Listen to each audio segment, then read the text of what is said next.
konti yung gawa ko, merong gallery na nag-invite sa akin for group show. First group show ko pong nasalihan yung 2008. Tapos from then, yun na po, tuloy-tuloy na po yung pasok ng mga mga nag-i-invite ng mga galleries para makapag-exhibit sa mga group shows. Opo, tapos pagkatapos noon, pumasok naman po yung single ka pa. ano na po. Nagpa-practice na po mag-asawa. Hello, MM! Ayan, ayan. Siguro nandiyan niya sa tabi mo at ang iyong mga kiddos dyan. Hello sa nasa kwarto na po. Oo, ayan. Ayun po, wala talaga namang all-out support si MM sa'yo. Ay, opo. Bali, nakikita ko isa po siya sa mga inspirasyon.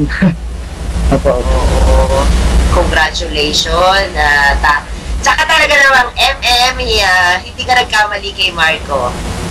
Tingin ko naman sa'yo isa kang ulirang ama. Ayan. Salamat po. Nakakatuwa kasi, sabi nga self-taught ka lang. Hindi mo siya pinag-aralan, hindi mo lang. Pero, eto ka, ang layo na narating mo. Diba? Kumbaga,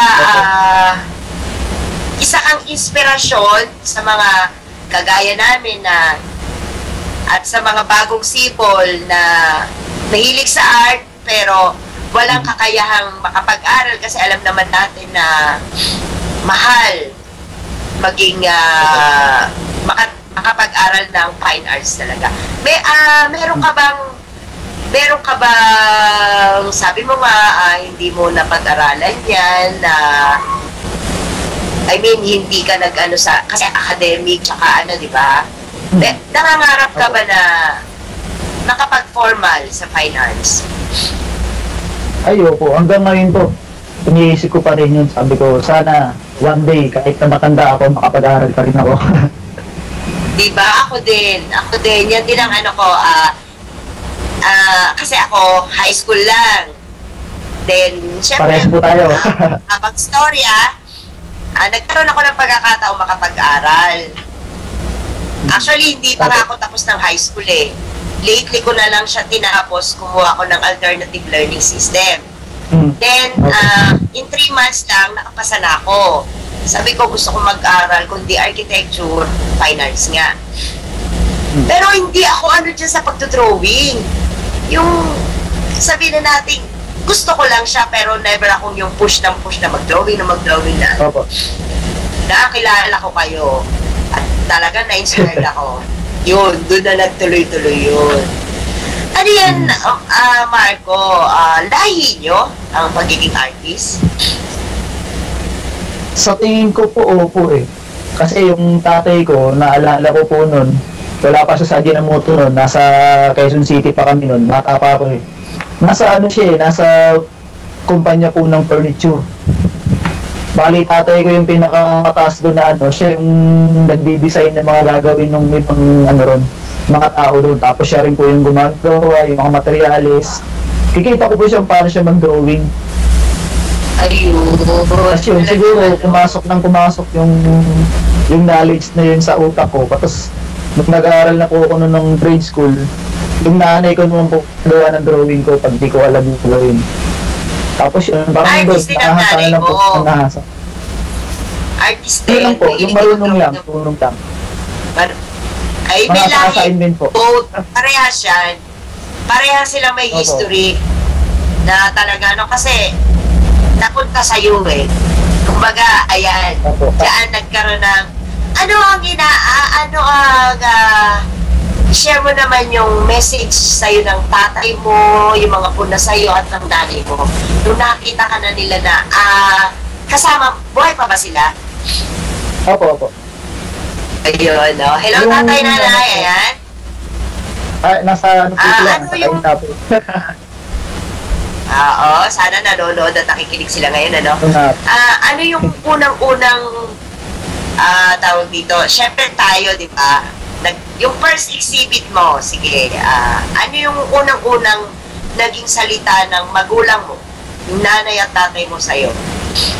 Sa akin po, yung nanay ko yung ever since supportive po siya sa akin eh. Simula nung natuto ako mag-drawing, nandiyan palagi nanay ko. Siya yung nagpo-push na Nak, ganda ng gawa mo. Kahit sa tingin ko, pangit yung gawa ko, pero siya gandang-ganda rin. Yung tatay ko, hindi siya umiimik. Ayun, ang sweet-sweet. Oo. Hindi umiimik, tatay ko, hindi umiimik. Palagi lang siya nakamas. Tingin-tingin lang. Opo. Pero pag may mali akong ginagawa, nakagalit yun. Palagi ako pinagagalitan.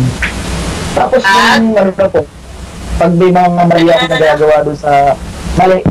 Yung mga mistakes na perfectionist. Opo. Hindi siya mahilig mamuna ng maganda kung ano yung positive na pinupunan niya yung mali.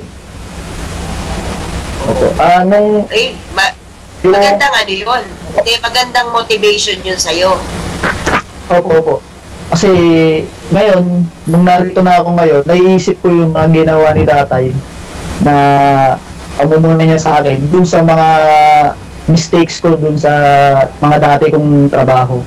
Na ngayon, nai-apply ko sa trabaho ko ngayon, naitama ko po yung mga sinasabi ng pagkakamali ko. Tapos, yung nanay ko naman po, siya yung parang tagahupa ng tension. Para, siyempre, sasama ko loob ko na sasabihin sa akin ng tatay ko na bakit ganyan ang ginawa mo, ang pangit, ganyan. Hindi mo ayusin. Tapos yung nanay ko naman, siya yung taga-lambing, gano'n.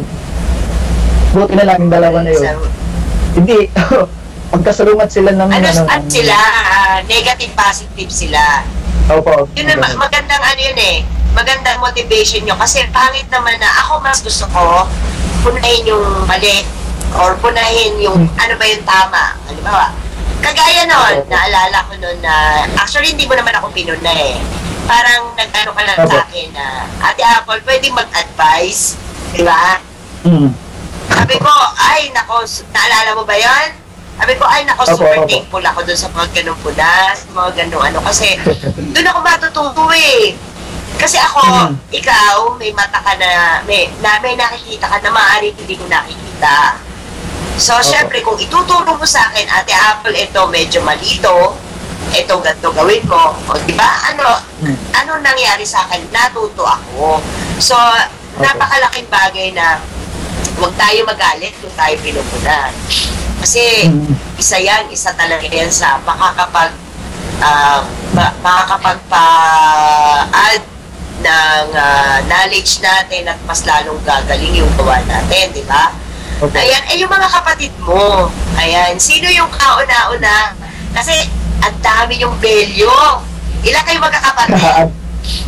10 kami na, magkakapatid. 10. Tapos, ilan ang babae? 4.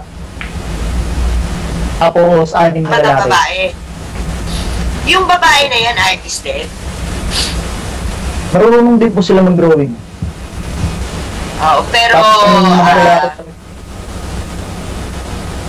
ikaw ang panganay? Opo.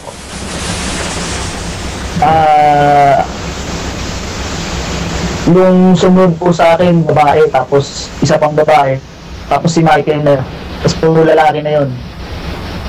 Tapos sa dalawang bunso, puro babae na yung magkasunod. Ayun, oo.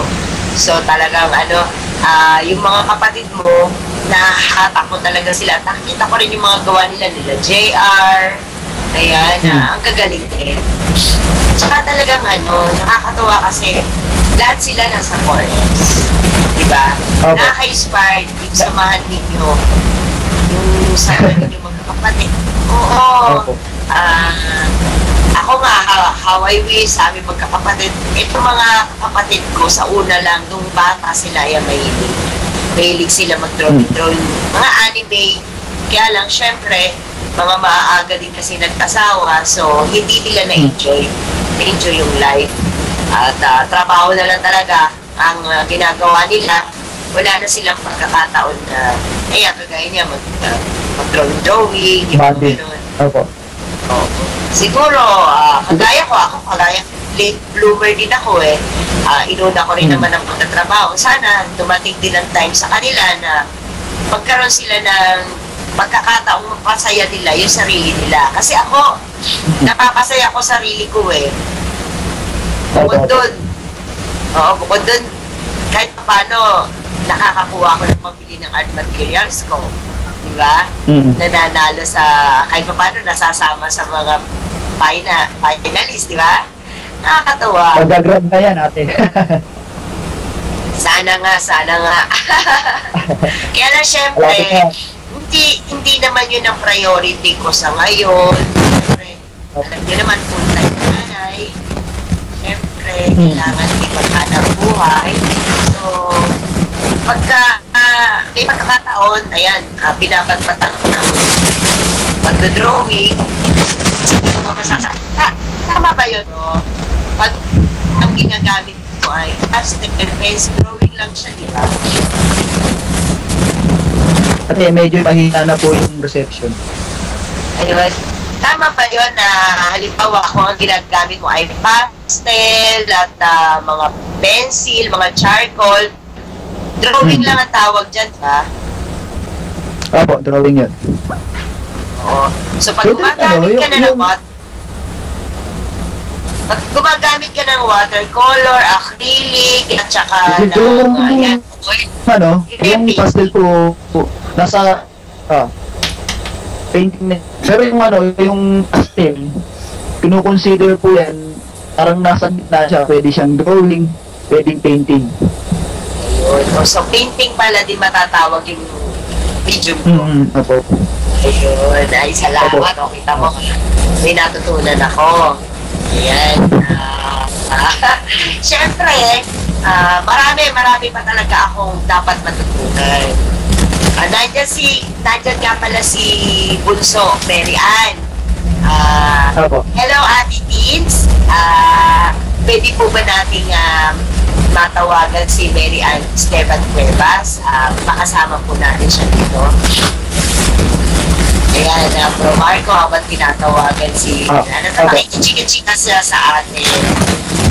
Galing din yan, diba? Galing niya mag-watercolor. At nakaraan, thank you ako sa kanya kasi sumama siya sa akin. Enjoy naman daw siya. Na ano mo ba yun, bro?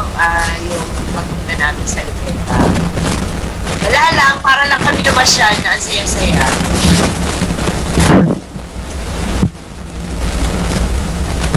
Yun nga eh, may mga kasamahan tayo dyan na invite ko, kaya lang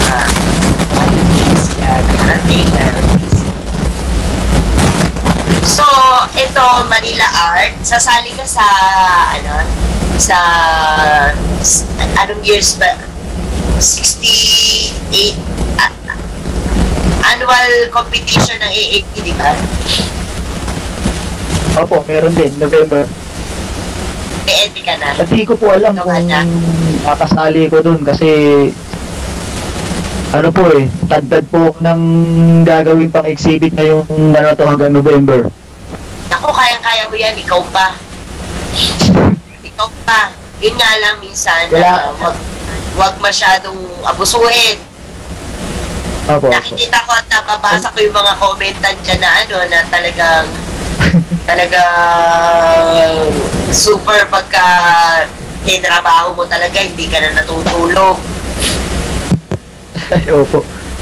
Pero pag gano'n naman po, pagka wala naman akong nangyari, matapos po yung gawa ko, matutulog talaga ako nun. Talagang tinutulogan ko siya hanggang makabawi po yung katawan ko ng tapos gawa na naman ulit.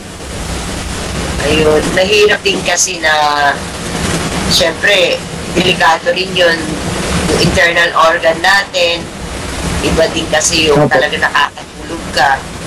At saka, iba kasi pag yung medyo na ipahinga mo yung isip mo, panibagong idea yung papasok kita. Ayan, nandiyan na si Mary Ann. Hello, Mary Ann! Ang ganda-ganda, oh. Ayan. Hello.